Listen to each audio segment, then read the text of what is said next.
What's going on, everybody? It's Tom. And it's Jamey.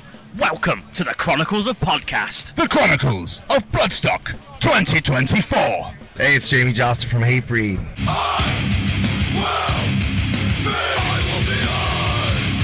This is phenomenal. I want to thank you so much for joining us. My pleasure.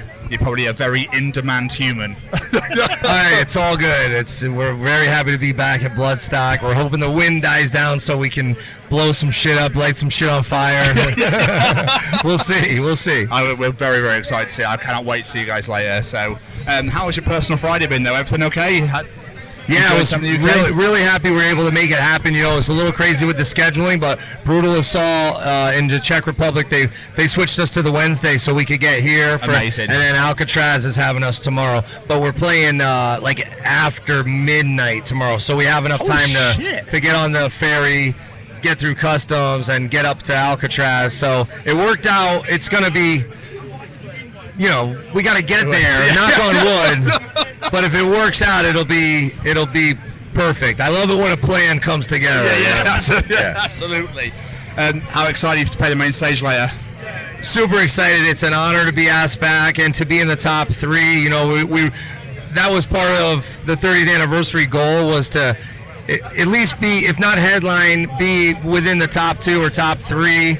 And it's nice to have the support from the promoters, especially such a legendary fest like this. It's such a family vibe, and the Hungerfords and Vicky and Alan and their whole crew is amazing. So it's a big deal, and we love Clutch. You know, we love Opeth, love Clutch. I know it's a different crowd for each, but I think that's what makes a festival like this really strong. 100%.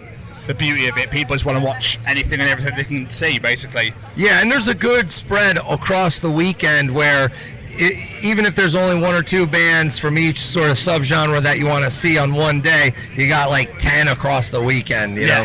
Absolutely. There's something for everybody, which is incredible. Yeah.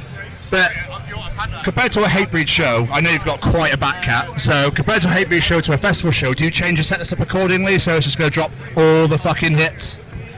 Well, with the blowing up of different shit and lighting of shit on fire, you have to kind of be married to a set list, but luckily our lighting and pyro person is good if we call an audible. Okay.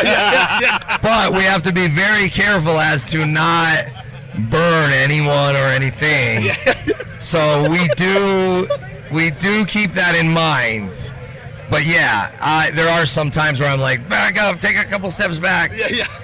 So, yeah. I was going to say, the hesitance in your tone makes me think that this has happened before. Yes.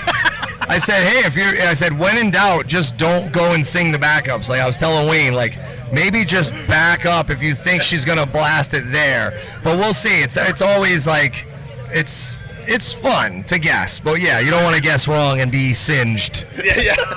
When the flamethrowers come out and the rocket launchers. Yeah. Get down.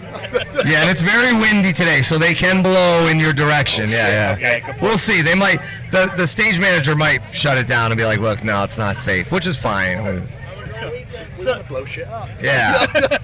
That was the point, but exactly. So us as a podcast, we are ambassadors for the Sophie Lancaster Foundation. Yes. Are you aware of Sophie and the story? Yes. So basically what we're doing when we're talking to bands this weekend, we're trying to find out if being part of this community still affects people today as they're adults. So when you're going to the doctors, just walking down the street, going to a shop, whatever it may be, are you still having that experience of getting funny looks, getting that side eye treated differently because you got long hair, you got tattoos, whatever it may be? Yes, but not so much as it once was. Of course, if I'm wearing, you know, Jesus is a cunt t-shirt, Cradle of Filth, you're going to get some upset people. Also, shout out to Bob Tyrell, a great tattoo artist. Bob, that shirt that you gave me with the hammer going through the skull, you know, if I'm in line at the bank and there's like a little kids, you know, with their parents, they're like, you know, give me the look like, oh, like, you know. His shirts are brutal. They're very metal. But other than that, yeah. Look, if I'm going to get my girlfriend a pair of earrings for Christmas, they look at me and they go, this guy doesn't have money. Wait on him and last. Like, don't go to him. But what am I going to do? You know, I could shave the beard, cut the hair, wear a nice suit or something, and go in the shop. But who wants to do that? Exactly. Obviously, when we were growing up and when what happened to Sophie, now in 2024, it's a very different world. Very different world. Do you reckon it's easier now to grow up as part of this community, or still challenges out there, do you reckon? No, I think it's getting easier for sure.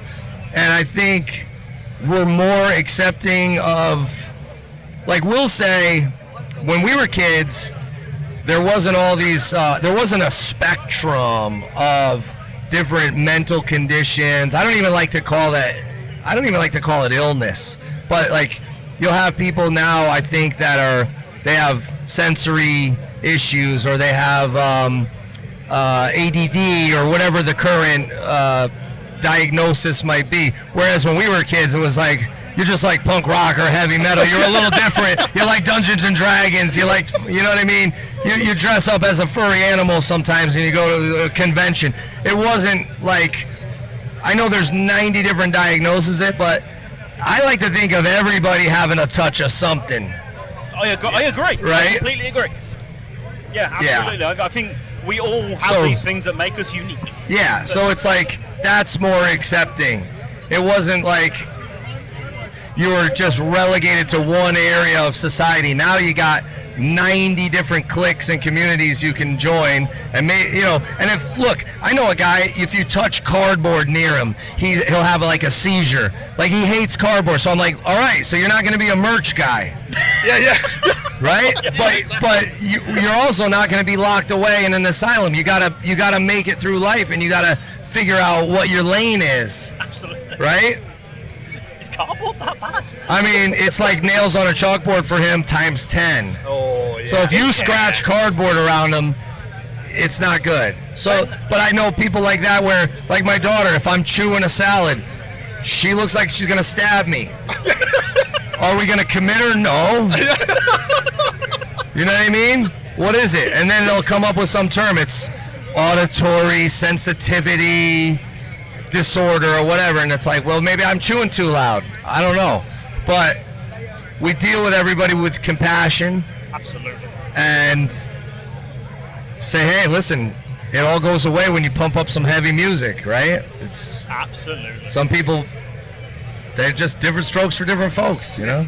So, talking of heavy music, let's bring it back to yourselves. You are celebrating 30 years at the moment. How does that feel, just to hear that number, just be like, we've been doing this for 30 years? It's great. I love it. I think back on all those like VFW shows, people's backyard shows, basement shows, and we've come a long way. And a lot of the same guys, we had the same lineup for like 15 years now. Yeah. And even our old guys come and jam with us. Like, we did our 30th anniversary, and previous members like Dave and Larry and Sean, they all come out and jam with us. So that's really cool. We're all still friends. Yeah, that's absolutely wonderful to hear. And there's new music on the way as well. Yeah, hopefully next year, late next year. We're free agents, so we're talking to all the labels, see what happens. Jamey, all right, thank you so much, dude. Massively appreciate your time. Thank you. Anytime, my pleasure. Looking forward to watching you fucking smash shit up later. Yeah, we're going to have fun. Hopefully this wind dies down. Fingers crossed. Fingers crossed, man. All right. Thank you so much.